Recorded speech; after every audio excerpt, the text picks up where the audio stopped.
अंग्रेज का बहादुर कब हिजूर के गया से कई बार विद्रोह किया, लेकिन इसका कोई असर नहीं हुआ।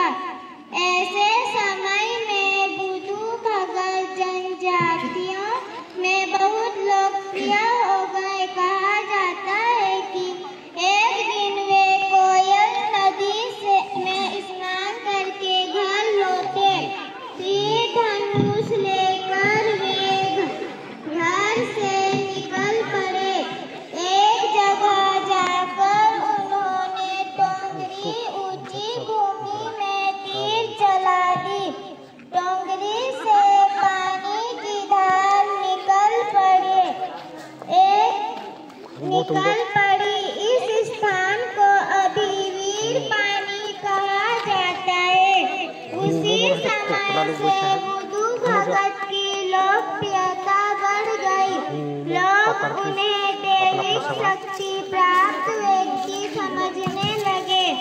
उनकी लोकप्रियता से जमींदारों को चिंता हुई।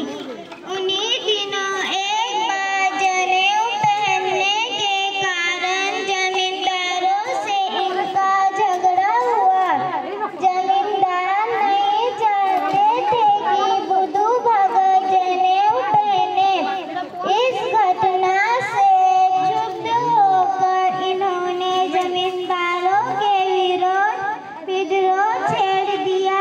इस विद्रोह में इनका साथ उड़ाव जाति के लोगों ने दिया। हो निरपे इसे कोल विद्रोह कहा गया। यह विद्रोह जमींदारों के साथ साथ अंग्रेज सरकार के विरोध में भी था। कई बार अंग्रेजी सेना और आंदोलनकारियों में भिड़ंत हुई। अंग्रेजी सेना गोला बारूद से और आंदोलनकारी तीर तलवार और टांगी से लड़ते थे। इस विद्रोह में अंग्रेजी सेना के कई सिपाही मरे। साथ ही कई आंदोलनकारियों को भी जान से हाथ धोना पड़ा। अंग्रेज अधिकारियों ने बुद्धू भगत को पकड़ने के लिए इनाम रखा, लेकिन जनजातियों ने उनके साथ कभी धोखा नहीं किया।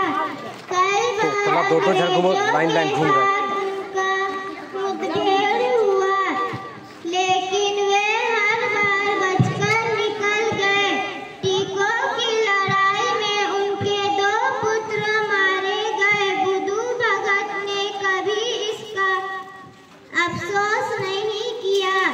अब वे दुगुने उत्साह से अंग्रेजी सरकार को परेशान करने लगे।